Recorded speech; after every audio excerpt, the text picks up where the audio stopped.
चलिए स्टार्ट करते हैं। तो नया चैप्टर शुरू करना है कैपेसिटर, और ये जो चैप्टर है इससे एक या दो क्वेश्चन, मिनिमम तो एक और मैक्सिमम दो क्वेश्चन पूछे जा सकते हैं।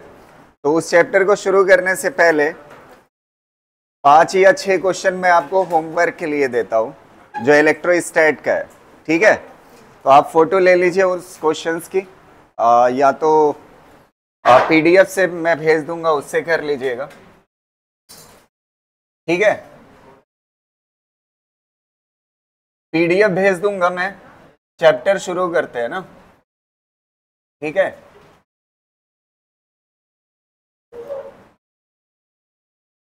इलेक्ट्रोस्टैट के है वो 6 क्वेश्चन, आप ट्राई करिएगा। उसमें से 2 क्वेश्चन बहुत अच्छे हैं। एक तो उसमें से नीट में आ चुका है, सीवी का एग्जाम्पल है, ठीक है। और एक नए तरह का क्वेश्चन होगा जिसमें इलेक्ट्रिक फील्ड जो पढ़ाई है ना, क्या कहते हैं, मेटेलिक स्फीयर की वजह से और नॉन मेटेलिक स्फीयर की वजह से, उसको जोड़ करके पूछा है, मतलब दूसरे टॉपिक से पोटेंशियल की इक्वेशन दे करके। जैसे समझ आ रही ना बात?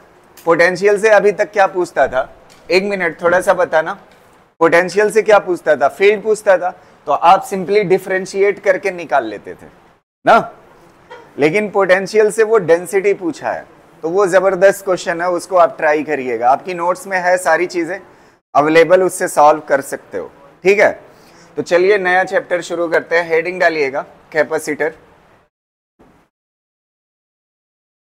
कैपेसिटर, ठीक है। ये चैप्टर का नाम है कैपेसिटर, ठीक है।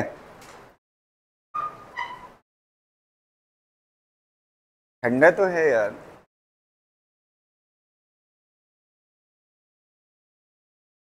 ठीक है।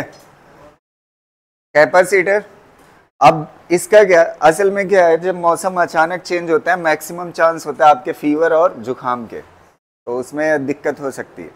तो चलिए शुरू करते हैं कैपेसिटर। और कैपेसिटर का जो पहला टॉपिक है वो हम पढ़ेंगे कैपेसिटेंस। क्या? कैपेसिटेंस। तो हेडिंग डालिएगा कैपेसिटेंस।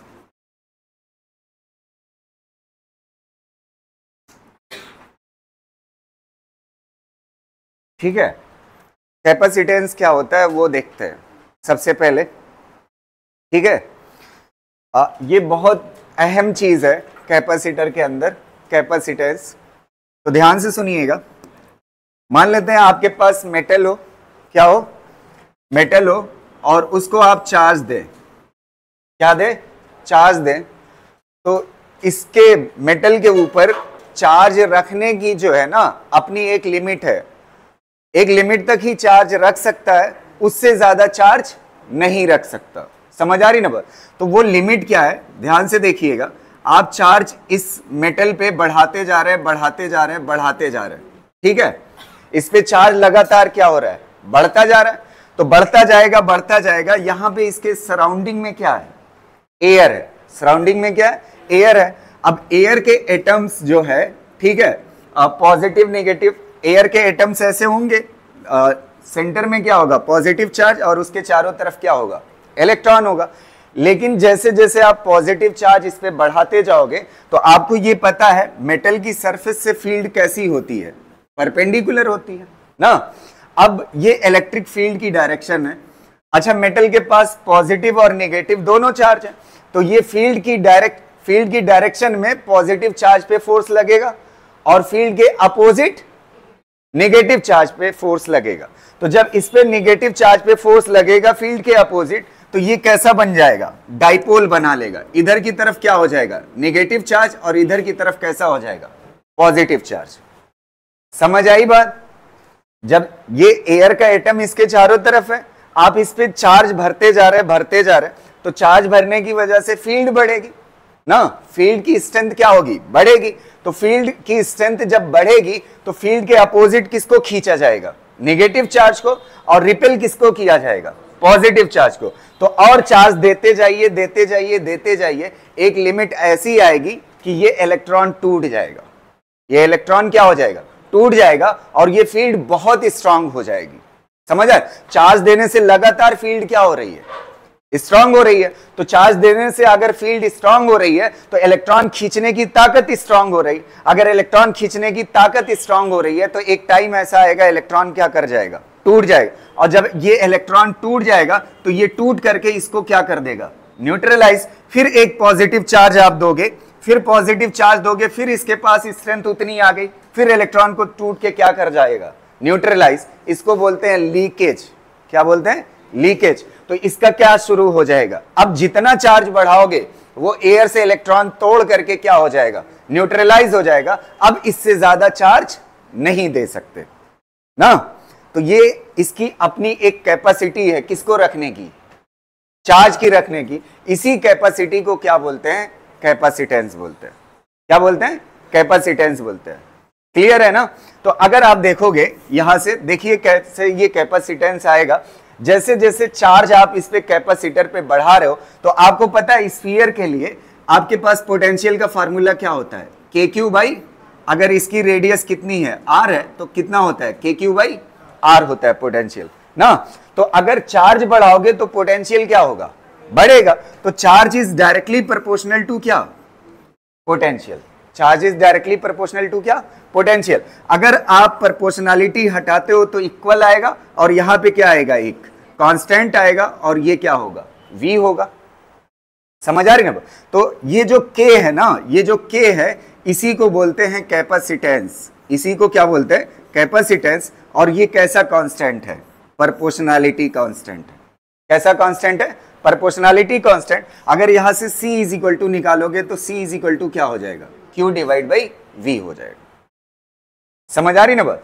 तो अगर आप देखोगे, जैसे फॉर एग्जांपल मान लेते हैं Q रखा, चार्ज की वैल्यू रखा और पोटेंशियल की वैल्यू रखा, और रखने के बाद आया 10, और ये चार्ज की यूनिट क्या होती है, कूलाम, और पोटेंशियल की यूनिट क्या होती है, वोल्ट। इसका मतलब ये हुआ 1 वोल्ट पोटेंशियल बढ़ाने के लिए कितने कूलाम चार्ज की जरूरत है, 10 कूलाम चार्ज की जरूरत है। कितने कूलाम, 10 कूलाम। तो 1 वोल्ट पोटेंशियल बढ़ाने के लिए जितने कूलाम चार्ज की जरूरत होती है उसे ही क्या बोलते हैं, कैपेसिटेंस बोलते हैं। समझ आ रही है। तो कैपेसिटेंस है क्या, चार्ज को स्टोर करके, किसी कंडक्टर के पास चार्ज को स्टोर करके रखने की कैपेसिटी या एबिलिटी। क्या चीज, एबिलिटी को ही क्या बोलते हैं, कैपेसिटेंस बोलते हैं। यहां तक क्लियर है। अच्छा एक बात बताओ, एक चीज और समझिएगा, ये कूलाम पर वोल्ट को हम बोलते हैं फैरेड। क्या बोलते हैं, फैरेड। कूलाम पर वोल्ट को क्या बोला जाता है, फैरेड बोला जाता है। तो कैपेसिटेंस की यूनिट क्या है, फैरेड है। कैपेसिटेंस की यूनिट क्या होती है, फैरेड होती है। तो जैसे यहां पे 10 फैरेड आ रहा है, कितना आ रहा है, 10 फैरेड। और एक कैपेसिटर है जिसका 5 फैरेड है, जिसका कैपेसिटेंस कितना है, 5 फैरेड। तो बेहतर कौन सा है, 10 वाला, क्योंकि ये 1 वोल्ट पोटेंशियल बढ़ाता है और कितना चार्ज रख लेता है, 10 कूलाम। और ये 1 वोल्ट पोटेंशियल बढ़ाता है तो कितना रख पाता है, 5। तो ये ज्यादा बेहतर है ना कैपेसिटेंस। समझ आ रही ना बात, क्लियर रहेगा। अब एक चीज और बच रही है, लगे हाथ देख लेते हैं, इसकी जो है डायमेंशन देख लेते हैं कैपेसिटेंस की। क्या चीज, डायमेंशन। तो अगर कैपेसिटेंस की डायमेंशन देखना है तो इसकी क्या यूनिट होती है, बताइए क्या होती है, कूलाम। चार्ज की क्या होती है, कूलाम। अच्छा पोटेंशियल, पोटेंशियल क्या होता है, वर्क अपॉन चार्ज। वर्क क्या होता है, जूल, डिवाइड बाई चार्ज क्या होता है, कूलाम। तो ये पोटेंशियल की यूनिट हो गई जूल पर कूलाम। लिखने से बेहतर है कहां लिख लीजिए, ऊपर। अच्छा कूलाम को मैं लगातार बताता आ रहा हूं, क्या लिखते हैं, AT। तो स्क्वायर है तो क्या हो जाएगा, A स्क्वायर T स्क्वायर के बजाय A2 और T2। और जूल का क्या लिखते हो, जूल क्या होता है, फोर्स इंटू डिस्प्लेसमेंट होता है, MLT-2। ये फोर्स होता है और इसको जूल में बदलना है तो 2 कर दो। समझ आ। अब इसको ऊपर कर लो तो क्या हो जाएगा, M ऊपर जाएगा तो M-1, और ये कितना हो जाएगा, L-2, और T कितना हो जाएगा, +4, और क्या हो जाएगा, A2। ये हो गई कैपेसिटेंस की डायमेंशन। तो कैपेसिटेंस क्या है, किसी कंडक्टर के पास चार्ज रखने की एबिलिटी को क्या बोलते हैं? कैपेसिटेंस। और अगर ऐसे मतलब फिजिक्स की लैंग्वेज में बोलना चाहते हो तो 1 वोल्ट पोटेंशियल बढ़ाने के लिए जितना चार्ज की जरूरत होती है उसे क्या बोलते हैं? कैपेसिटेंस बोलते हैं। इसको कर लीजिए। अब आपको दिखेगा कैपेसिटर होता क्या है। समझ आ रही ना बात? हाँ हाँ, उतने तक ही चार्ज रख सकते हैं, नहीं फिर लीकेज शुरू हो जाएगा। उसको डाई इलेक्ट्रिक स्ट्रेंथ बोलते हैं। अभी खाली मैं कैपेसिटेंस पढ़ाया हूं, डाई इलेक्ट्रिक स्ट्रेंथ आगे पढ़ाऊंगा मैं। ठीक है,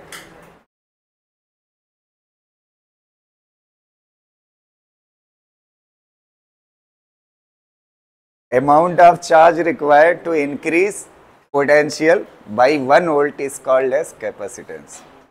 पास हो गया मैं? amount of charge required, amount of charge required to raise potential by 1 volt, to raise potential by 1 volt is called as capacitance, is called as capacitance। ठीक है, चलिए देखो, सबसे पहले एक काम निपटा देते हैं। यहाँ पे एक क्वेश्चन आपसे यहाँ पे पूछा जाता है, इसको बोलते हैं आइसोलेटेड स्फीयर। क्या बोलते हैं? Isolated sphere. मतलब इसके आसपास भी कोई स्फीयर अदर नहीं है। तो अगर नहीं है तो इसको क्या बोलते हैं? आइसोलेटेड। तो हमारी जो अर्थ है ना वो कैसी है? आइसोलेटेड स्फीयर के जैसी है। तो अगर हमारी अर्थ आइसोलेटेड स्फीयर के जैसी है तो अर्थ का कैपेसिटेंस पूछ दिया जाता है। क्या पूछ दिया जाता है? अर्थ का कैपेसिटेंस। तो अब ये फार्मूला जहन में रखिए और देखिएगा, ध्यान से देखना। अब मैं पढ़ा चुका हूं इस बात को। अगर कोई कंडक्टिंग स्फीयर है तो अर्थ हमारी कैसी स्फीयर है? Conducting sphere. अर्थ ऐसी ही है ना, इसकी रेडियस कितनी है? आर है। तो इसकी सरफेस पे पोटेंशियल कितना होता है बताइए? किसी स्फीयर की सरफेस पे पोटेंशियल कितना होता है? V इज इक्वल टू के क्यू बाई आर के बराबर होता है ना। समझ आ रही ना बात? तो अब आपको कैपेसिटेंस का फॉर्मूला क्या है? C इज इक्वल टू क्या होता है? Q divide by V। तो Q की जगह पे Q ही रहेगा और V की जगह पे कितना आ जाएगा? K capital Q divide by R। लिखने से बेहतर है कहां लिख लीजिए? ऊपर। Q क्या हो जाएगा? कैंसिल। और K को क्या बोलते हो? K कितने के बराबर होता है? 1/4 पाई एप्सिलॉन नॉट। तो इसकी जगह पे जब 1/4 पाई एप्सिलॉन नॉट रखोगे तो कहां चला जाएगा? ऊपर। तो कितना हो जाएगा? 4 पाई एप्सिलॉन नॉट R। अब देखना, हमारी अर्थ भी इसके जैसा ही है। जैसे कंडक्टिंग स्फीयर होता है वैसे हमारी अर्थ होती है। तो अगर अर्थ का कैपेसिटेंस पूछता है तो आपको इसकी वैल्यू पता होती है ना। इसकी वैल्यू कितना होती है? 1/4 पाई एप्सिलॉन नॉट की वैल्यू जो होती है वो कितना होती है? 9 इंटू 10⁹ होती है। तो इसका उल्टा कर दोगे तो 4 पाई एप्सिलॉन नॉट आ जाएगा। और रेडियस जो अर्थ की होती है वो 6400 किलोमीटर होती है ना। किलोमीटर को किस में बदल लो? मीटर में। जब इन दोनों वैल्यूज को रख दोगे आप, 4 पाई एप्सिलॉन नॉट की कितना होगी? 1/9 इंटू 10⁹ जब इसको रख करके सॉल्व करोगे तो वो क्या आ जाएगा? अर्थ का कैपेसिटेंस आ जाएगा। समझ पा रहे हो ना? तो यहां पे क्वेश्चन क्या लिख लोगे आप? Find the capacitance of earth. Find the capacitance of earth. ठीक है, अगर ये क्वेश्चन आपसे पूछता है? पिछला वाला अभी नहीं लिखे थे क्या?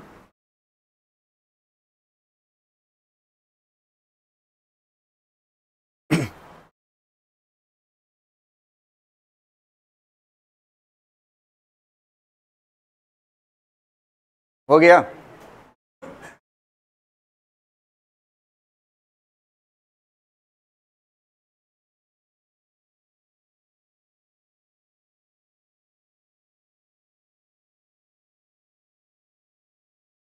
अगर अर्थ का कैपेसिटेंस पूछता है तो इस फार्मूले से आप निकाल दोगे ना, रेडियस ऑफ अर्थ लिख दोगे, क्योंकि अर्थ भी कैसा है, आइसोलेटेड स्फीयर के जैसा है। ठीक है, ये था कैपेसिटेंस। ठीक है,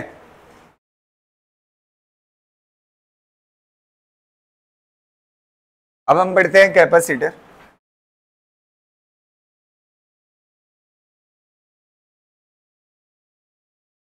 कैपेसिटर अब कल की क्लास इसमें यूज होगी। ठीक है, देखना है क्या, अच्छा आप मतलब वो समझ जाओगे, कोई दिक्कत नहीं, देखना ध्यान से। कैपेसिटर समझना है, ये एक कंडक्टर है और इसको हमने चार्ज दिया, पॉजिटिव मान लेते हैं। कैसा चार्ज दिया, पॉजिटिव ना। यहां तक सबने क्लास की थी, और इस पे चार्ज मान लेते हैं कितना है, कैपिटल क्यू। एक मिनट ध्यान से सुनना, कल ये क्वेश्चन कराया था मैंने। ये कैपिटल क्यू है, फिर उसके बाद एक बाहर स्फीयर रख दिया इस तरह से ना, ये मेटेलिक स्फीयर है, दोनों कंडक्टर है। अब बाहर स्फीयर रखने के बाद, समझ आ रही ना बात, ध्यान से सुनिएगा। इस वाले पे मैंने अर्थिंग जोड़ दी। क्या जोड़ दी, अर्थिंग जोड़ दिया। अर्थिंग जोड़ने के बाद आपने ये क्वेश्चन किया था कि अगर यहां पे प्लस क्यू चार्ज है तो यहां वाले पे कितना होगा, और बाहर वाले पे क्या होगा, जीरो। बाहर वाले पे क्या होगा, जीरो होगा। तो ये देखिए आपका कैपेसिटर बन गया। इस वाले पे कैसा चार्ज है, माइनस क्यू, और इस पे कैसा चार्ज है, प्लस क्यू। कल ये पढ़ाया था ना, और कैसे आता है माइनस क्यू, ये सारी चीजें बताई थी। समझ आ रही ना बात। अब देखिएगा यहां पे कैपेसिटर, और जो जनरली हमने पढ़ा, अच्छा माइनस क्यू को ऐसे डिस्ट्रीब्यूट कर देते हैं इस तरह से, ये माइनस क्यू हो गया। समझ आ रही ना बात, ये वाला माइनस क्यू हो गया। अब देखिएगा फर्क क्या हुआ, पिछले वाले में सिर्फ जो कैपेसिटेंस पढ़ाया उसमें सिर्फ एक स्फीयर था और वो आइसोलेटेड कहलाया। अब इसको इसके साथ जोड़ दिया तो ये क्या कहलाया, कैपेसिटर कहलाएगा। तो कैपेसिटर किसे कहते हैं, जिसमें दो कंडक्टर इन्वॉल्व हो जाए उसे क्या बोलते हैं, कैपेसिटर बोलते हैं। और जिसमें सिंगल था उसे सिंपली क्या बोलते हैं, कंडक्टर बोलते हैं। अब देखिए ये निगेटिव प्लेट्स होती क्या है, और सारी चीजें फील करिएगा, ध्यान से सुनिएगा। मैं 2 पॉइंट्स ले लेता हूं, यहां पे नाम दे देता हूं ए, और यहां पे नाम दे देता हूं बी। क्या नाम दे देता हूं, बी। अब कैपेसिटेंस की डेफिनेशन देखिए, C इज इक्वल टू क्या होता है, Q अपॉन V। अब V नहीं होगा, पिछले वाले में V क्यों लिया था, पिछले वाले में एक मेटेलिक स्फीयर था और इस पे चार्ज कितना था, प्लस Q था ना। तो अब आप देखिए पिछले वाले में जब ये वाला था तो formula C is equal to Q upon V लिया था। क्या लिया था, V। जानते हैं V लिया था, V लेने का रीजन क्या था, ये जो डिफरेंस ही था, लेकिन इंफिनिटी पे पोटेंशियल जीरो होता है। इंफिनिटी पे क्या होता है, पोटेंशियल जीरो होता है। तो इंफिनिटी पे पोटेंशियल जीरो होने की वजह से सिंपली क्या बोला था, C is equal to Q upon V बोला था। C इज इक्वल टू क्या बोला था, Q अपॉन V बोला था। अब यहां पे जब देखोगे, यहां पे पोटेंशियल नहीं बल्कि क्या होगा, पोटेंशियल डिफरेंस होगा, और कितना होगा, VA माइनस VB हो। पिछले वाले में ये वाली चीज कहां पे थी, फील करिए, ये निगेटिव वाली कहां पे थी, इंफिनिटी पे। तो अगर इंफिनिटी पे थी तो ये वाला पोटेंशियल क्या था, समझ आ रही ना। अब इसको किधर कर दिया हमने, क्लोज। किधर कर दिया, क्लोज। अब देखिए कैपेसिटर, फील करना एक एक वर्ड, एंजॉय करोगे इस चीज को, ध्यान से सुनना। C is equal to Q लिख लिया, अब पोटेंशियल लिखते हैं A और B का। किसका, A और B का। तो इसका A का पोटेंशियल जब आप लिखोगे, A की जगह पे पोटेंशियल, तो पहले तो ये स्फीयर बनाएगा पोटेंशियल, कितना बनाएगा, K Q डिवाइड बाई इसकी रेडियस कितना ले लेते हैं, R1। कितना ले लेते हैं, R1। तो ये रेडियस कितना हो जाएगी, R1। समझ आ रही ना बात। अब इसके बाद देखिएगा, ये वाला हो गया, पोटेंशियल बनाया। अच्छा ये वाला जो है निगेटिवली चार्ज है, कैसा है, ये बाहर है ना, तो जो इसकी सरफेस पे पोटेंशियल होगा वही अंदर होगा ना। तो इसका पोटेंशियल निगेटिवली चार्ज है ना, तो ये पोटेंशियल कैसा होगा, माइनस। और इस पे भी चार्ज कितना है, K Q डिवाइड बाई कितना होगा, इसकी रेडियस कितना ले लेते हैं, R2। तो यहां पे कितना हो जाएगा, R2। ये अभी क्या लिखा है आपने, VA लिखा है ना। अब यहां पे क्या लगा हुआ है, माइनस। अब VB देखिएगा, ध्यान से सुनना।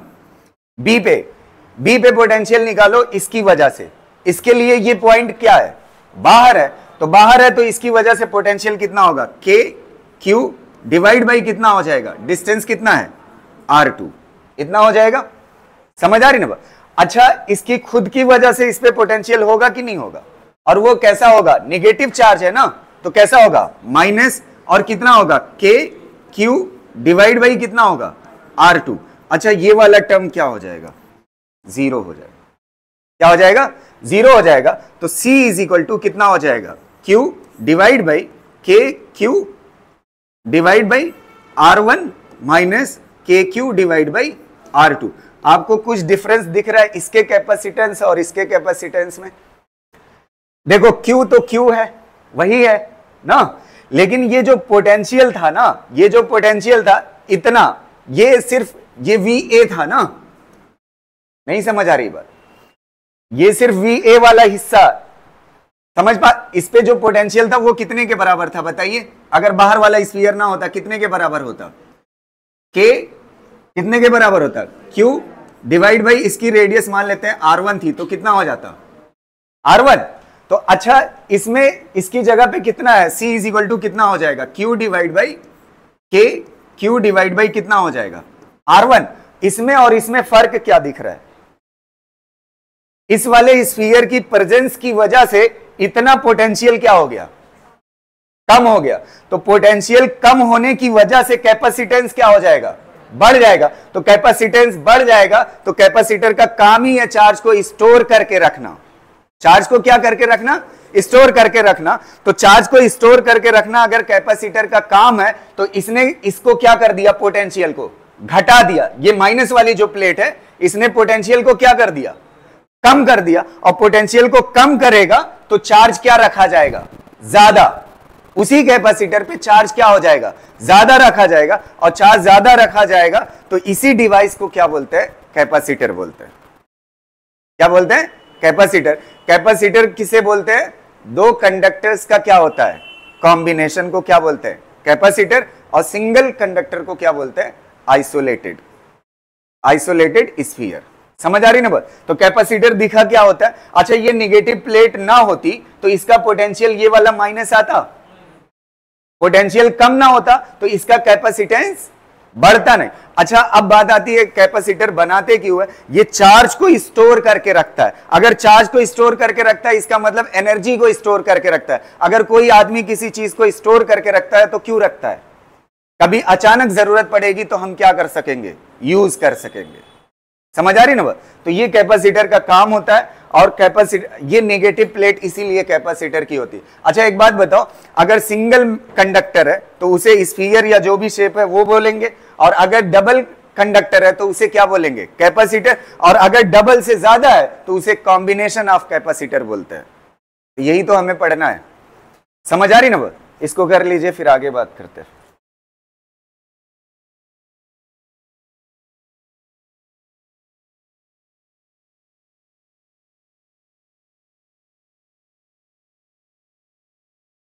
कैपेसिटर हेडिंग लिख लिए हो, दो लाइनें लिखिएगा। अरे, capacitor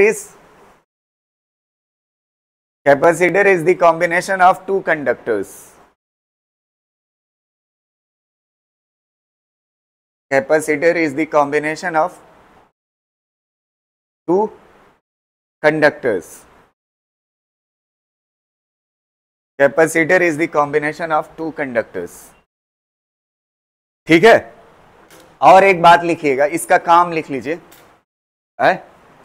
it is use to store charges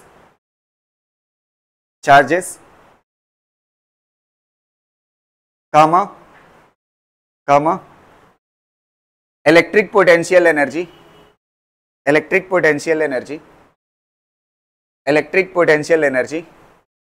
in the form of electric potential energy in the form of electric field in the form of electric field. तो आप कैपेसिटर को या तो बोल सकते हो चार्ज स्टोरिंग डिवाइस है या तो एनर्जी स्टोरिंग। एक मिनट फील करिएगा कैपेसिटर की पूरी जो ये चीज लिखी हुई है इसको मैं थोड़ा सा फील के लिए बता रहा हूं। एक बात, आपने बोरी में मान लेते हैं सामान भर रहे हो आप, तो बोरी में जब सामान भर रहे हो ना, ठीक है, तो जैसे ये बोरी थी, कैपेसिटर क्या, ये जो आइसोलेटेड स्फीयर था वो क्या था, एक बोरी था, तो उसमें मैक्सिमम चार्ज जो भर सकते थे भरते गए, चार्ज की एक वैल्यू आ गई। तो ऐसे बोरी में जो भर सकते थे भरते गए ना, सामान भरते गए, भरने के बाद क्या होगा, एक स्टेज आएगी वो फुल हो जाएगा, जैसे ये वाला फुल हो गया था। जब फुल हो जाएगा उसके बाद आप क्या करते हो, उसमें और ज्यादा सामान अगर भरना है तो ऐसे दबाते हो ना। तो आपने क्या किया है, ये जो ये वाली प्लेट लाके लगाई है ना, ये पोटेंशियल को क्या कर दिया है, दबा दिया है, तो उसकी हाइट सामान की क्या हो गई, कम है, ताकि और चार्जेस इसमें डाल सके हम। समझ आ रही ना, इसीलिए ये वाला क्या है, सेकंड वाली प्लेट हम यूज कर रहे हैं, इसने पोटेंशियल को दबा दिया जिससे चार्ज और रख सके। क्लियर रहेगा ना, अब कर लीजिए इसको।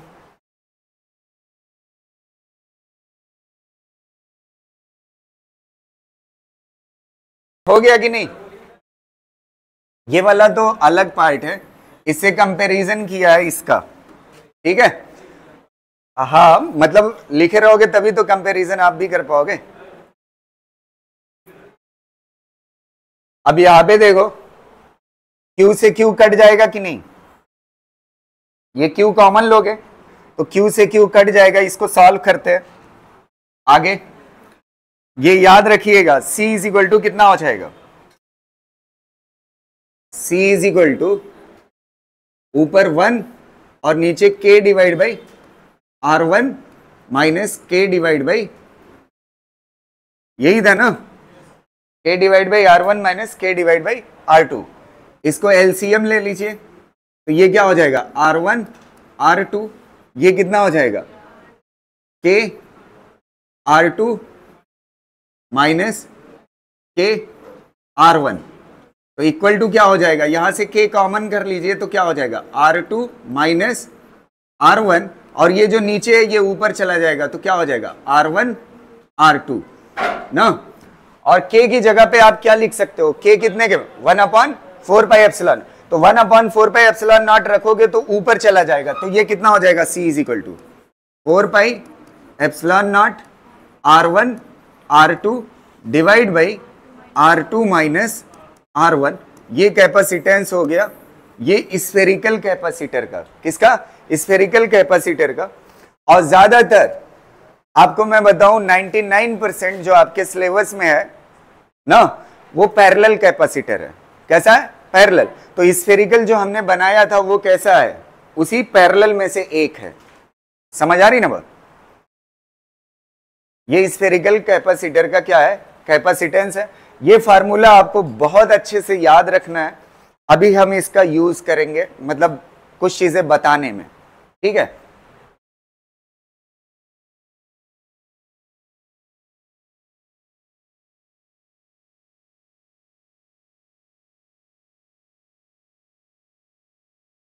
है ये कैपेसिटेंस का फार्मूला वही स्फेरिकल कैपेसिटर का, ठीक है। वो जो हमने पढ़ाया है ना इससे पहले टॉपिक, वो कैसा कैपेसिटर है, स्फेरिकल कैपेसिटर, ठीक है। और उसका कैपेसिटेंस का फार्मूला ये होता है, ठीक। यहां तक हो गया, क्लियर रहेगा ना। अब इसके बाद एक लिमिट देखते हैं जिसको बोलते हैं पैरेलल लिमिट। क्या बोलते हैं, पैरेलल लिमिट, पैरेलल लिमिट, ये इंपॉर्टेंट है पैरेलल लिमिट, ठीक है। देखना, अगर ये अंदर वाली स्फीयर जिसकी रेडियस कितना है R1 और ये बाहर वाला जिसकी रेडियस कितनी है R2, समझ आए, इस पे प्लस Q चार्ज है और इस पे जो है बाहर वाले पे कितना है, माइनस Q चार्ज है, ठीक। यहां तक हो जाने के बाद अब इसकी पैरेलल लिमिट्स देखिएगा। पैरेलल लिमिट किसे कहते हैं, ध्यान से सुनना। यहाँ बोर्ड पे बनाना पॉसिबल नहीं है, बस इसको थोड़ा सा इमेजिन करना। पैरेलल लिमिट्स का मतलब ये R1 और R2 बहुत ज्यादा दूरी पे है। R1 और R2 दोनों कहां पे है? बहुत दूर है। तो अगर बहुत दूर है और इसके बीच की दूरी, इसके बीच का जो गैप है वो कितने के बराबर मान लेते हैं? D के बराबर। कितने के बराबर मान लेते हैं? D के बराबर। तो एक चीज आप समझिएगा, यहां फार्मूले से R2 minus R1, R2 minus R1 कितने के बराबर है? R2 माइनस R1 कितने के बराबर है? D के बराबर। और ये कितना होगा? 4 पाई एप्सिलॉन नॉट। अब ध्यान से देखना, ये जो दोनों स्फीयर है ना, ये बहुत दूर है। अगर बहुत दूर है ना, तो बहुत दूर होने की वजह से R1 और R2 में कोई खास फर्क रह जाएगा।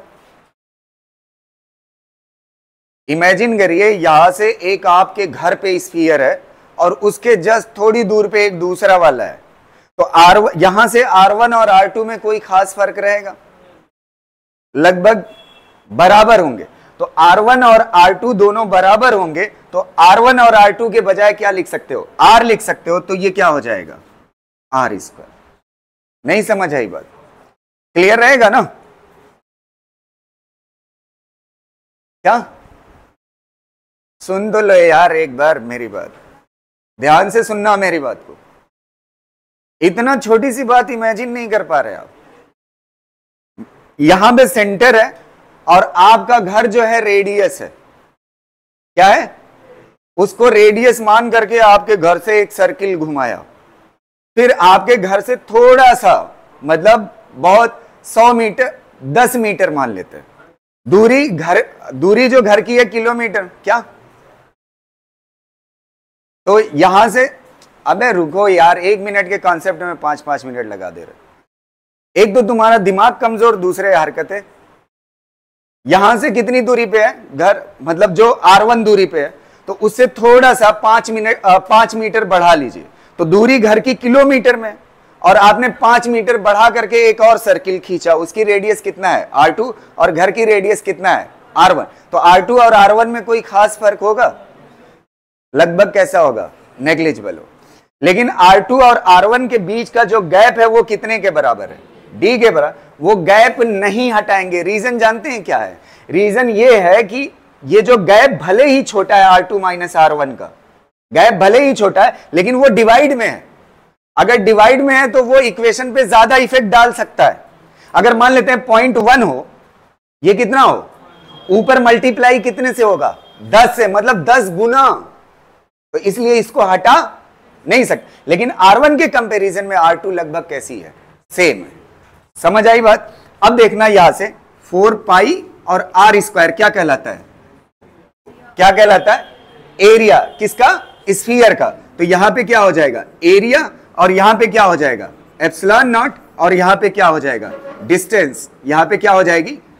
दोनों के बीच की दूरी। तो ये क्या कहलाएगा? कैपेसिटेंस। इसको क्या बोलते हैं? Parallel limit. आपको पता है पैरेलल लिमिट में अभी अगला जो कैपेसिटर, ये जो पैरेलल में से कौन सा पढ़ाया मैंने? स्फेरिकल। अब अगला जो पढ़ने जा रहे हैं वो पैरेलल प्लेट पढ़ने जा रहे हैं। पैरेलल प्लेट का कैपेसिटेंस जो आता है यही आता है। तो आप यहां से क्या कह सकते हो कि अगर स्फेरिकल कैपेसिटर है और वो पैरेलल लिमिट, मतलब दोनों की रेडियस क्या है? R1 और R2 क्या है? बहुत बड़ी है। अगर R1 और R2 बहुत बड़ी है तो उस वक्त ये जो स्फेरिकल कैपेसिटर है वो कैसा बिहेव करेगा? As a parallel plate capacitor. समझ आ रही ना? तो स्फेरिकल कैपेसिटर पैरेलल प्लेट के जैसा बिहेव कर सकता है जब R1 और R2 दोनों क्या हो? बहुत ज्यादा हो। क्लियर रहेगा ना? इसको कर लीजिए, फिर पैरेलल प्लेट कैपेसिटर पढ़ते हैं।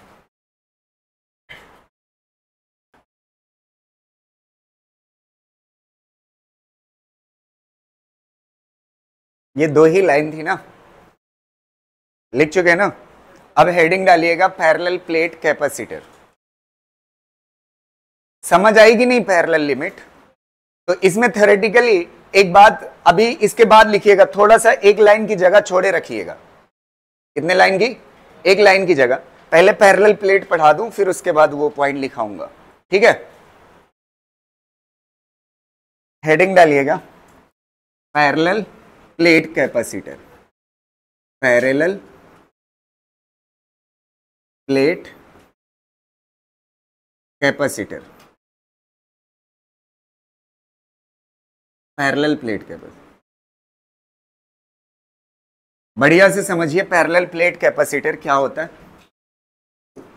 ये दो प्लेट्स है ना, एक पे कैसा चार्ज है, पॉजिटिव, कैसा चार्ज है, पॉजिटिव, और एक पे कैसा चार्ज है, नेगेटिव।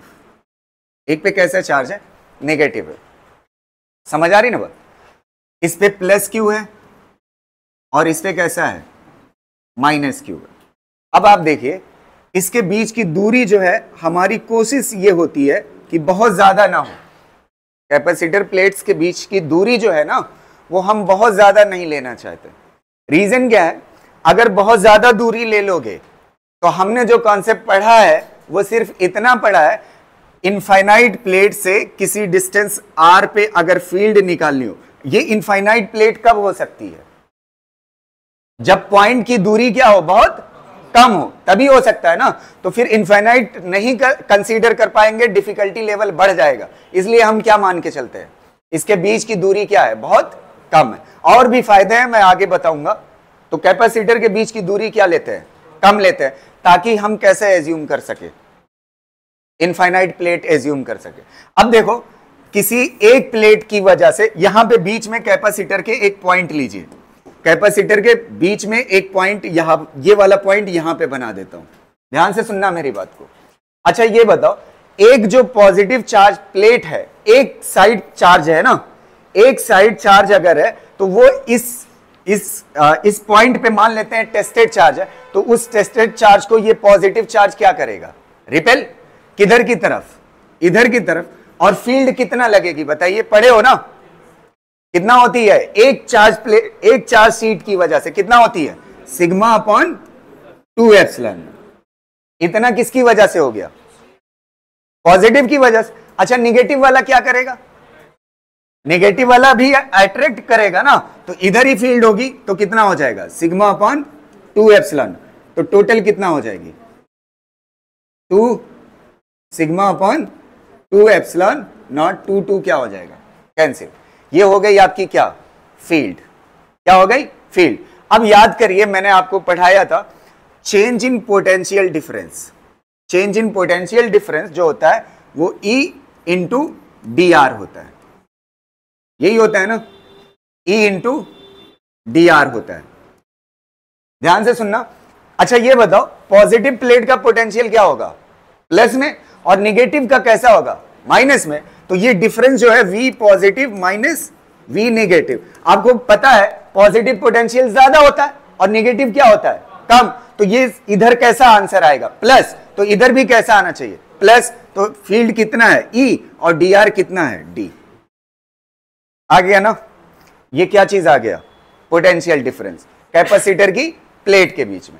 अब आप देखिएगा यहां पे फील्ड की जगह पे आप क्या लिख सकते हो, फील्ड कितना है कैपेसिटर के अंदर, sigma upon epsilon not into क्या हो जाएगा, डी। क्या हो जाएगा, डी हो जाएगा। अब आपको पता है चार्ज प्लेट के ऊपर है ना, चार्ज किसके ऊपर है, प्लेट के ऊपर है। अगर चार्ज प्लेट के ऊपर है तो सिग्मा क्या होता है, चार्ज पर यूनिट एरिया। तो यहां पे कितना हो जाएगा, charge per unit area epsilon not into क्या हो जाएगा, डी।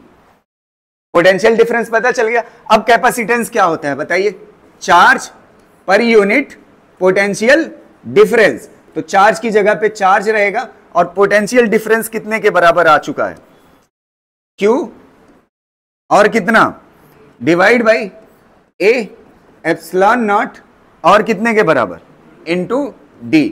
अच्छा Q क्या हो जाएगा, कैंसिल, ये ऊपर चला जाएगा तो कितना हो जाएगा, A epsilon not divide by D। देखिए वही आया कि नहीं जो पिछला वाला है, समझ आ रही ना बात। तो कैपेसिटेंस इसका कितना होता है, A epsilon not divide by D होता है। क्लियर रहेगा ना, यहां तक क्लियर है। अच्छा एक चीज आपने नोटिस नहीं की, जब मैं कैपेसिटेंस निकालने जाता हूं तो मैं खाली एक ही चार्ज ले रहा हूं जो पॉजिटिव पे है, नेगेटिव वाले को छोड़ देता हूं। समझ आ रही ना बात? तो कैपेसिटर पे चार्ज जो माना जाता है सिर्फ पॉजिटिव वाले पे माना जाता है, नेगेटिव वाला जानते हैं। अगर इस वाली पिक्चर को देख लीजिए एक बार, मैं आपको फील करा देता हूं इस बात का, ध्यान से देखिएगा, ये वाला पार्ट देखिएगा, ये था स्फीयर, इस पे चार्ज आपने स्टोर किया मैक्सिमम जो कर सकते थे, ठीक है, और इसका कैपेसिटेंस ये लिखा हुआ है। फिर उसके बाद एक इसके करीब में क्या ला दिया, नेगेटिव स्फीयर, तो इसका कैपेसिटेंस ये हो गया, कैपेसिटेंस ये हो गया। समझ आ रही ना बात? तो कैपेसिटेंस क्या होता है, charge per unit potential difference, charge per unit. तो ये वाला जो स्फीयर लाए हो ना, ये खाली इस सपोर्ट में लाए हो ताकि इसका पोटेंशियल डिफरेंस कम हो जाए। चार्ज दे किसको रहे हो, इस वाले को, इस वाले को लाया किस काम के लिए, सपोर्ट के लिए, ताकि पोटेंशियल डिफरेंस क्या हो जाए, कम हो जाए। पोटेंशियल डिफरेंस कम होने की वजह से और चार्ज हम बढ़ा के रख सके। तो इसमें कैपेसिटर पे चार्ज कौन सा होता है, सिर्फ पॉजिटिव होता है, नेगेटिव चार्ज नहीं लिया जाता है। क्लियर रहेगा? चलिए, अभी और भी डाउट्स आने चाहिए, मैं अभी बताऊंगा अपनी तरफ से ही, कोई दिक्कत नहीं है। ये लिख लीजिए और फिर इसके बाद कुछ थ्योरेटिकल पॉइंट्स बताते हैं। अब तो सब लिख चुके हैं यार।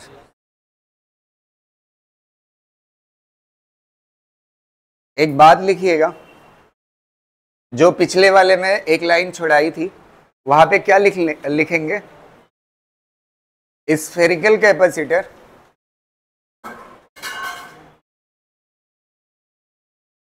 spherical capacitor can behave like a spherical capacitor can behave like a parallel plate capacitor।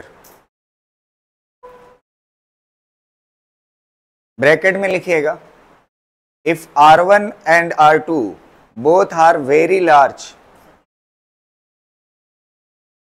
spherical capacitor can behave like a parallel plate capacitor. Bracket में लिखिएगा, if both R1 and R2 are very large, ठीक है, if R1 and R2 are very large. अब दिख गया ना कि वही चीज है। अब देखो कुछ इंपॉर्टेंट चीज है। सबसे पहली चीज, जो पैरेलल प्लेट, अभी तक मैंने ये नहीं पढ़ाया कैपेसिटेंस किस पे डिपेंड करता और किस पे नहीं करता। अब वो टाइम है, यहां से समझ आएगा किस पे डिपेंड करता है किस पे नहीं करता। तो अगर हम पैरेलल प्लेट की बात करें तो पैरेलल प्लेट का कैपेसिटेंस पहली बात किस पे डिपेंड करता है, एरिया पे। अब एरिया की मीनिंग आप समझिएगा, थोड़ा सा एक मुझे मोबाइल देना, इसकी मीनिंग गलत समझ जाता है लड़का, ध्यान से देखना। इसका एरिया का मतलब आप समझिएगा, ये जो एरिया होता है ये इफेक्टिव एरिया होता है। कैसा होता है, इफेक्टिव। अब ध्यान से देखना, ये दो प्लेटें हैं, दोनों पैरेलल में लगी हुई हैं, तो चाहे जिसका एक का एरिया ले लो, लेंथ इंटू विड्थ करके ले सकते हो ना, समझ आ रही ना? इसका एरिया ले लिया, लेकिन अगर यही प्लेट देखना नेगेटिव वाली ऐसे आधा नीचे चली गई, तो आप जानते हैं कौन सा एरिया लेंगे, ये जो इस पे परछाई, मतलब जितना ये लैप कर रहा है ना उतना एरिया लेंगे, आधा लेंगे। समझ आ रहे?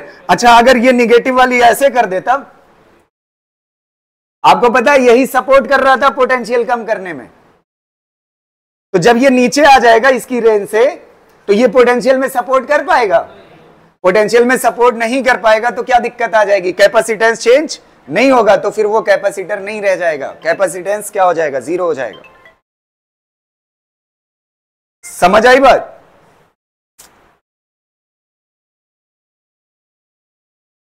क्लियर रहेगा ना? और दूसरी बात, एक बात समझिए, यहां पे क्या दिख रहा है, एरिया। एक और समझिएगा, यहां पे एरिया किसका है, प्लेट का। प्लेट मान लेते हैं लेंथ इंटू विड्थ कर दिया। अगर यही डिस्क होती तब पाई आर स्क्वायर होता, तब क्या होता, पाई आर स्क्वायर होता। इसका मतलब जो आप मटेरियल यूज कर रहे हो एज ए प्लेट ना, उसके शेप पे डिपेंड करता है कैपेसिटेंस। किस पे डिपेंड करता है, शेप पर, पहली बात। और दूसरी चीज क्या लिखा हुआ है, एप्सिलॉन नॉट। एप्सिलॉन नॉट क्या है, यहां पे एयर है, अगर यहां पे मीडियम होता तो यहां पे एप्सिलॉन आर ऐड होता। यहां पे क्या ऐड होता, एप्सिलॉन। मान लेते हैं, एक मिनट ध्यान से सुनना, इसके अंदर एयर है, इसके अंदर क्या है, एयर है, तो ये परमिटिविटी कितना होगी, एप्सिलॉन नॉट। अगर इसके अंदर वाटर हो तो एक क्वेश्चन मैंने कराया आपको इलेक्ट्रोस्टैट में, वाटर की रिलेटिव परमिटिविटी 81 टाइम्स होती है। कितना टाइम्स होती है आपको पता है? कैपेसिटेंस अगर यहां पे वाटर भर दोगे तो 81 टाइम्स बढ़ जाएगा capacitance.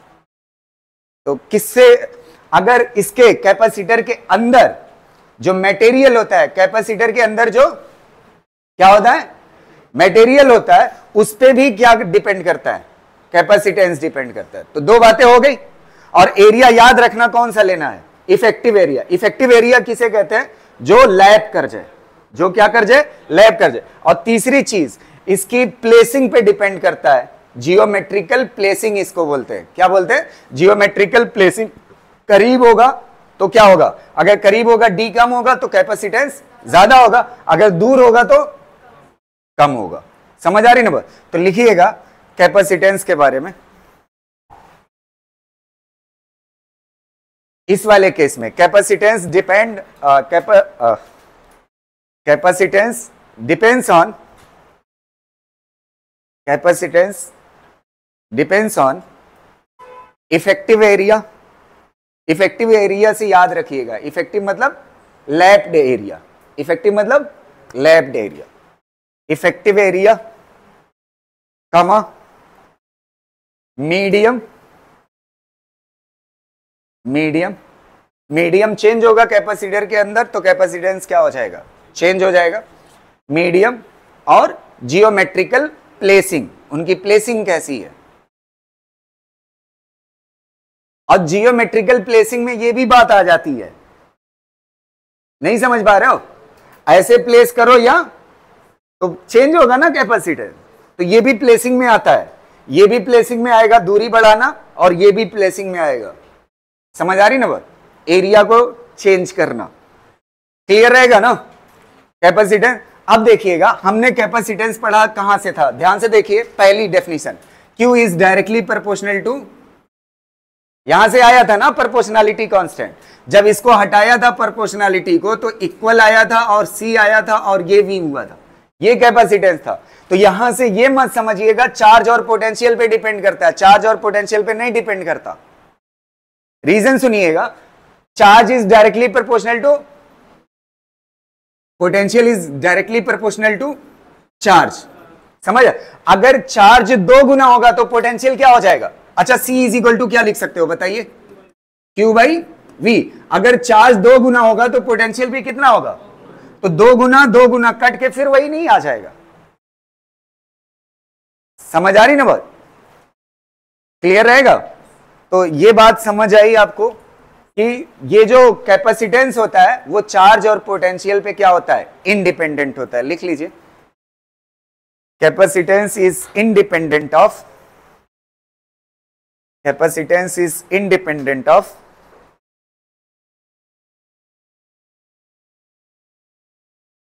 charge and potential. Capacitance is independent of charge and potential. Charge and potential.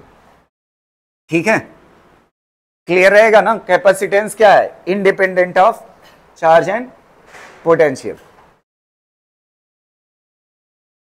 Clear रहेगा ना, हो जाएगा। चलिए अब एक चीज और देख लीजिए, एक और कंपैरिजन बता रहा हूं। स्फेरिकल वाला का कैपेसिटेंस मैंने बताया था ना कि आप याद रखिएगा क्या होता है, 4 pi epsilon naught R1 R2 में, और उसका कितना आ रहा है प्लेट का, epsilon not A divide by D. दोनों के फार्मूले में फर्क आ गया कि नहीं, फर्क इसलिए आया क्योंकि इसमें भी मेटल ही यूज हुई है, उसमें भी क्या यूज हुई है, मेटल ही, लेकिन शेप बदलने की वजह से कैपेसिटेंस क्या हो गया, चेंज हो गया। समझ आ रही ना बात। तो इसका मतलब अगर सिलेंड्रिकल होगा तो उसके लिए अलग होगा, तो हर शेप के लिए कैपेसिटेंस क्या होगा, अलग होगा, चाहे भले ही मटेरियल क्या हो, सेम। समझ आ रही ना। अच्छा एक बात बताओ, एक ऐसे मतलब बहुत हल्का सा क्वेश्चन है, जैसे ये कैपेसिटर है और दोनों पे चार्ज 0 0 है, दोनों पे चार्ज कितना है 0 0 है, तो इसका कैपेसिटेंस कितने के बराबर होगा बताइए, कितना होगा? 0 होगा या कुछ वैल्यू होगी? है epsilon not a divide by D. पढ़ाया है ना, चार्ज पे डिपेंड नहीं करता। समझ आ रही ना? अरे यार, किसी बाल्टी में, बकेट में पानी रखने की कैपेसिटी है तो वो कैपेसिटी हमेशा रहेगी, चाहे बाल्टी भरी हो चाहे वो क्या चीज, उसके कैपेसिटी नहीं समझ पाए ना वही तो समझना है। कैपेसिटी तो उसकी, जैसे वो कोई बकेट है 20 लीटर पानी रख सकती है, कितना लीटर? तो उसकी कैपेसिटी खाली होने पे भी 20 है और भरी होने पे भी 20 ही है। समझ आ रही ना बात? वो 20 ही रख सकती है, 21 नहीं रख सकती, क्योंकि उससे ज्यादा पानी जाएगा तो बह जाएगा। क्लियर रहेगा ना?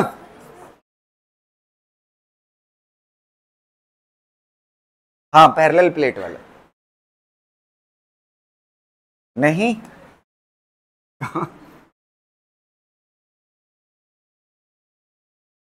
यहां तक क्लियर है ना? चलिए एक क्वेश्चन मैं आपको देता हूं, 2 क्वेश्चन मैं आपकी क्लैरिफिकेशन के लिए, 1 मिनट ध्यान से सुनना। पहला क्वेश्चन, अगर आपके पास ये कैपेसिटर है, इस पे एक क्वेश्चन कल कराऊंगा फोर्स के ऊपर और सारी बातों के ऊपर ना। आज खाली थोड़ा सा इसका इंट्रोडक्शन, ये 2Q है और ये -Q है ना, ये 2Q है और ये -Q है। आप ये बताइए इसके अंदर, कैपेसिटर के अंदर पोटेंशियल डिफरेंस कितना होगा, निकाल सकते हैं आप? चलिए कैपेसिटर के अंदर फील्ड ही बता दीजिए कितना होगा, इलेक्ट्रिक फील्ड कितना होगा।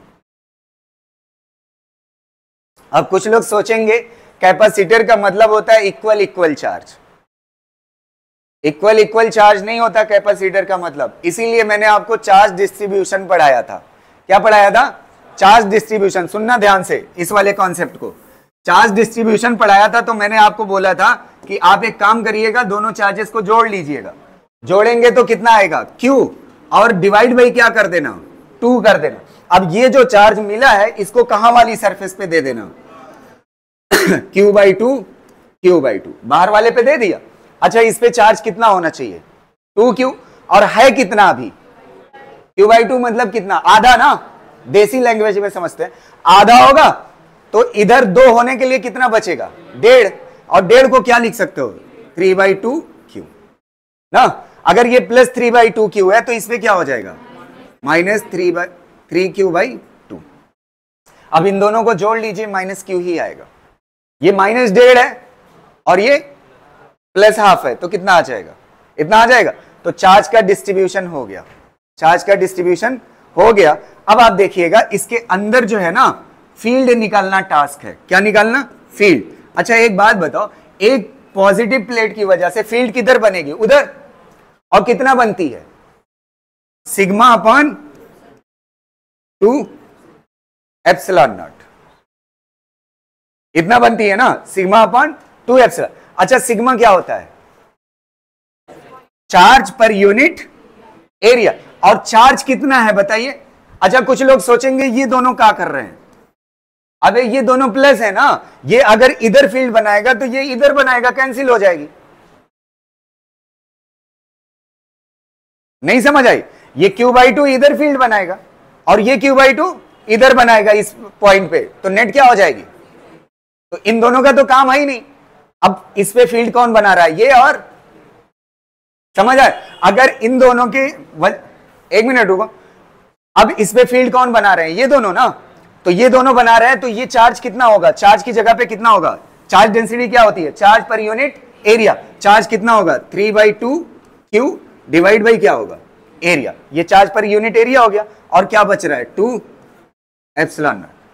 अच्छा, ये एक प्लेट की वजह से हुआ ना, तो दूसरी प्लेट किधर बनाएगी? अच्छा, ये पॉजिटिव इधर बना रही है तो निगेटिव भी इधर बनाएगी ना, तो कितना हो जाएगा? 2 गुना। तो 2 से 2 क्या हो जाएगा? कैंसिल। फील्ड कितना हो गई? इतना आ जाएगी। अच्छा, फील्ड जब आ गई तो potential difference V positive minus V negative कितने के बराबर होता है? E इंटू इसके बीच की दूरी कितना ले लेते हैं? D। तो ये कितना हो जाएगा बताइए? 3E into D। तो E कितने के बराबर है? 3/2 Q divide by A epsilon not और इंटू क्या हो जाएगा? D हो जाएगा।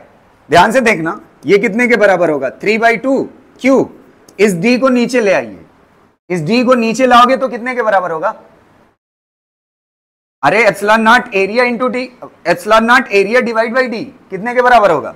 C के बराबर। नहीं समझ आया? ये D नीचे ले आइए, ये आ गया ना चेंज इन पोटेंशियल, यही पूछा था। अब अगली चीज सुनिएगा, चेंज इन पोटेंशियल की डेफिनेशन आपने नॉर्मली क्या पढ़ी है? वो जो जनरली हम कैपेसिटर के लिए पोटेंशियल डिफरेंस का फार्मूला पढ़े हैं, Q इज इक्वल टू क्या होता है? C delta V। तो यहां से delta V is equal to क्या हो जाएगा? Q upon C। समझ आ रही? तो अब कैपेसिटर पे आ जाइए, ये दोनों इसकी ना फील्ड में मदद कर रहे हैं, अगर फील्ड में नहीं मदद कर रहे हैं तो पोटेंशियल में भी मदद नहीं करेंगे। तो पोटेंशियल किसकी वजह से होगा? इन दो चार्जेस की वजह से होगा। और कैपेसिटर, यहां पे जो चार्ज होता है वो किस पे होता है? कैपेसिटर पे चार्ज। कैपेसिटर पे कौन सा चार्ज लिया जाता है? पॉजिटिव प्लेट वाला। तो कितना हो जाएगा? 3/2 Q और डिवाइड में क्या आ जाएगा? C आ जाएगा। तो ये वाला आंसर और ये वाला क्या कर जाएगा? मैच कर जाएगा। क्लियर है? दोनों क्या कह रहा हूं? वो आपकी चॉइस है कि नहीं? अगर आप समझ गए हो, जैसे कुछ लोगों को कॉन्फिडेंस होता है कि मैं कर ले जाऊंगा तो फिर कोई बात नहीं, और अगर नहीं है तो लिख लीजिए। समझ आया ना? ये दोनों चार्ज कंट्रीब्यूट नहीं करेंगे, ना पोटेंशियल, ना फील्ड में, ना पोटेंशियल, क्योंकि जितना ये फील्ड इधर बनाएगा इस पॉइंट पे उतना ये अपोजिट, तो फील्ड क्या हो जाएगी? कैंसिल। तो ये वाला पोटेंशियल भी नहीं बनाएगा, सिर्फ कौन सा चार्ज बनाएगा? अंदर वाले फेस का। ठीक है, कल इस पे बढ़िया क्वेश्चन कराऊंगा मैं।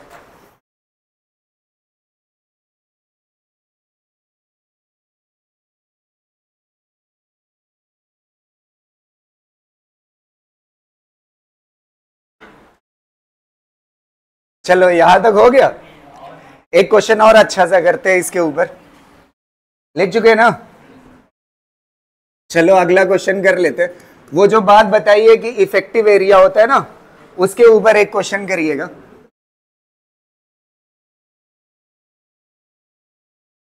ये डिस्क है,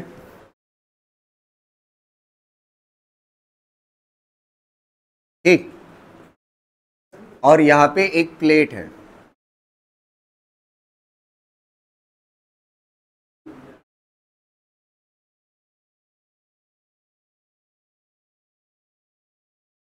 ठीक है, ये प्लेट की साइडें जो है वो L और L है।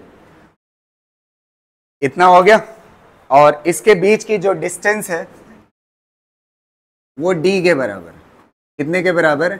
D के बराबर है, दोनों प्लेट के। ध्यान से सुनना, डिस्क कैसी होती है? सर्किल ना। अब देखना, ये जो डिस्क की डायामीटर है ना, ये डिस्क की डायामीटर D ना, वो किसके बराबर है? एग्जैक्टली लेंथ के बराबर। जैसे ये सामने से एक कॉपी देना मुझे, ऐसे नॉर्मली ऐसे रखी हुई है, ये प्लेट है ना, और ये सामने सर्कुलर डिस्क है ना, और इस सर्कुलर डिस्क की जो डायामीटर है, मतलब ये वाला जो एंड है ना, यहां से शुरू होगी डिस्क और इस वाले एंड पे क्या होगी? खत्म होगी। तो ये सर्कुलर डिस्क है, तो चारों कॉर्नर में थोड़ा थोड़ा क्या हो जाएगा? छूट जाएगा एरिया। समझ आ रही ना बात? तो अगर आपको कैपेसिटेंस निकालना होगा तो आप कौन सा लेंगे? C इज इक्वल टू क्या लेंगे? C is equal to epsilon naught area divide by distance. तो यहां पे एप्सिलॉन नॉट डिस्टेंस, एरिया क्या लेना है, यही इंपॉर्टेंट है। एरिया क्या होगा? पाई R स्क्वायर, क्योंकि यही है ना जो, समझ पा रहे हो ना? इस पे पॉजिटिव चार्जेस है, इस पे कैसे है? पॉजिटिव चार्जेस, और इस पे कैसे है? Negative charge. तो ये वाला जितना इस पे फोकस बना पाएगा वही तो लिया जाएगा इफेक्टिव, बाकी जो छूट रहा है उसको क्या करना है? छोड़ना है। तो इफेक्टिव एरिया मतलब जो लैप करे, तो लैप करने वाला एरिया कितने के बराबर होगा? पाई आर स्क्वायर। अब एक बात बताओ, इसकी डायामीटर कितने के बराबर है? एल के बराबर है ना। डायामीटर कितने के बराबर? एल के बराबर। तो रेडियस कितने के बराबर हो जाएगी? एल बाई 2 के बराबर। तो यहां पे एरिया में जो यूज करोगे पाई आर स्क्वायर, आर की जगह पे कितना हो जाएगा बताइए? एल बाई 2 का होल स्क्वायर। तो कितना हो जाएगा? Pi L square by 4। तो यहां पे कितना हो जाएगा? Pi L square by 4। बस आंसर हो जाएगा। क्लियर रहेगा?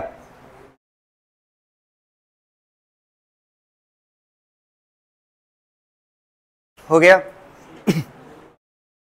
एक बात और देखिएगा जो आपसे पूछा जा सकता है, कैपेसिटेंस इज इक्वल टू क्या होता है? Epsilon naught area divide by D. ये होता है। एक चीज आप समझिए, कैपेसिटेंस की यूनिट क्या होती है? कैपेसिटेंस की यूनिट फैरेड। क्या होती है? फैरेड। एप्सिलॉन नॉट एरिया की क्या होती है? Metre square. और डिस्टेंस की क्या होती है? मीटर। मीटर से मीटर क्या हो जाएगा? Cancel. Epsilon naught is equal to क्या हो जाएगा? Farad divide by epsilon not.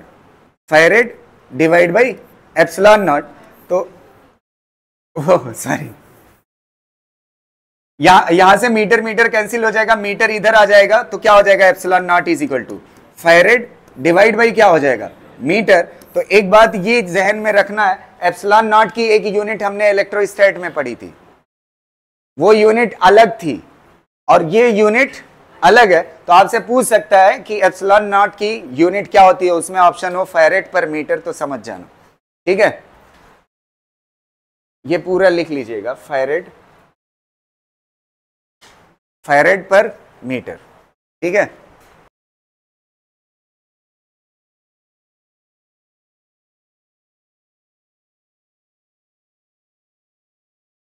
एक टॉपिक और पढ़ाऊंगा बस, force on the capacitor. Force on the capacitor.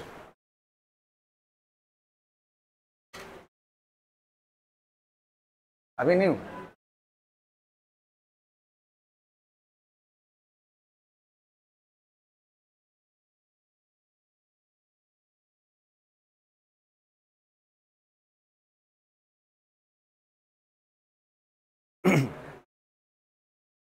हो गया।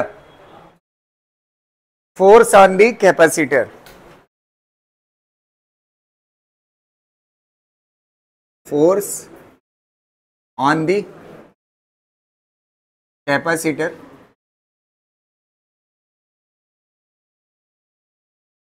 ठीक, देखिए एक मिनट, लास्ट टॉपिक है, ज्यादा टाइम नहीं लगेगा, बहुत ही आसानी से हो जाएगा।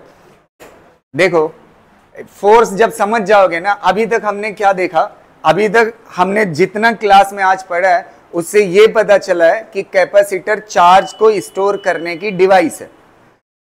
अब इस फोर्स वाले कॉन्सेप्ट के बाद कल जो पहला कॉन्सेप्ट पता चल जाऊंगा, उससे पता चल जाएगा कि एनर्जी स्टोर कैसे करती है। समझ आ रही ना? तो उसमें इसका बहुत अहम रूल है और कोई बड़ी चीज है नहीं। देखो, कैपेसिटर की दो प्लेटें हैं, एक पॉजिटिव और एक कैसी है? नेगेटिव। ठीक है, एक पॉजिटिव है और एक कैसी है? Negative plate. ठीक, अब इसके बाद क्या होता है, इसके बीच की डिस्टेंस मान लेते हैं कितना है? d है। इस पे प्लस क्यू चार्ज और इस पे माइनस क्यू चार्ज। देखो, मुझे फोर्स निकालना है। क्या निकालना है? फोर्स निकाल। अच्छा, ये जो चार्ज फील्ड बनाएगा वो कैसी बनाएगा? यूनिफॉर्म बनाएगा। इसको अलग कर लो, इधर इसको अलग कर लो, इस पॉजिटिव वाले को अलग कर लो। पॉजिटिव वाले को जब अलग कर लोगे तो ये पॉजिटिव वाला, एक मिनट, यहां से डिस्टेंस कितनी ले लो? d distance. d डिस्टेंस पे क्या बनाएगा? फील्ड बनाएगा। तो एक प्लेट कितना फील्ड बनाती है? Sigma upon 2 epsilon not. ये फील्ड हो गई। अच्छा, ये बताओ, ये वाला कॉन्सेप्ट तो पढ़ चुके हो ना? अगर किसी इलेक्ट्रिक फील्ड में कोई चार्ज Q रखा हो तो इस पे फोर्स कितना लगता है? QE, यही लगता है ना? अब देखो, इसके अलावा जरा सा भी हम यूज नहीं करेंगे कुछ भी। फोर्स इज इक्वल टू कितने के बराबर है? QE के बराबर। ध्यान से सुनना, फील्ड कौन बना रहा है? Positive plate. पॉजिटिव प्लेट कितना फील्ड बना रही, सिग्मा अपॉन 2 एप्सिलॉन। उसमें रखा कौन है, माइनस क्यू ना, यहां पे रख दोगे कैपेसिटर तैयार हो जाएगा। उसमें रखा कौन है, माइनस क्यू। तो देखिए फोर्स आ गया।